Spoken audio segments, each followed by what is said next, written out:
parlar d'una de les noves obligacions que arrosseguem des de fa ja un parell d'anys als propietaris que vulguin llogar o vendre un habitatge. Aquesta obligació és la d'obtenir el corresponent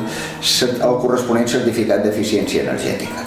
que és un document que el que fa és acreditar quin és l'estat d'aquell immoble pel que fa a la seva qualificació energètica i que dona després dret a obtenir la corresponent etiqueta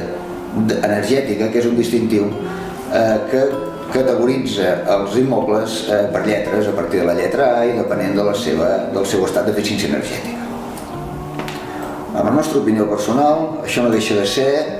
un altre entrebanc burocràtic més, aquesta vegada imposat des de la Unió Europea, en un mercat, el de lloguer i el de la compra-venda dels habitatges i dels locals, que prou complicat ja és de per si. I que, en definitiva, no ens sembla que ofereixi cap garantia addicional en el consumidor final, perquè tampoc obliga en el propietari a fer cap millora de categorització o fer cap millora d'eficiència energètica en el que està transmetent. Aquesta obligació ja naixia abans de l'any 2007 per a tots els propietaris d'edificis d'obra nova i per als seus promotors, però és des de l'any 2013 que qualsevol propietari que vulgui posar el seu habitatge en venda d'un lloguer té l'obligació prèvia d'obtenir l'etiqueta energètica i, per tant, d'oferir el seu producte en el mercat corresponentment categoritzat. Les obligacions es tradueixen en l'obligació d'encarregar aquesta etiqueta, aquesta obtenció d'aquest certificat, la seva presentació davant de les autoritats, incloure aquesta etiqueta energètica en qualsevol publicitat o oferta de compra o de lloguer de l'habitatge o del local, i també de transferir, en cas de venda, aquest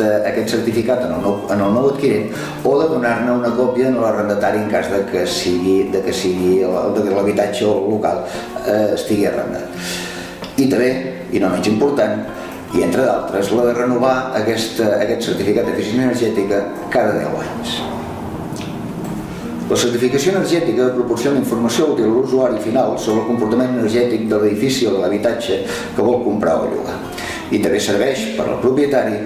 per tenir opció de millorar-ne l'eficiència energètica a la vista de quina és la seva categorització. De tota aquesta tramitació,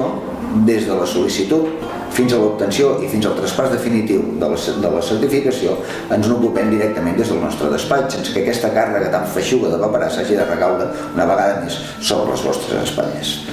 Esperant que ens feu la confiança que esperem mereixer. Moltes gràcies.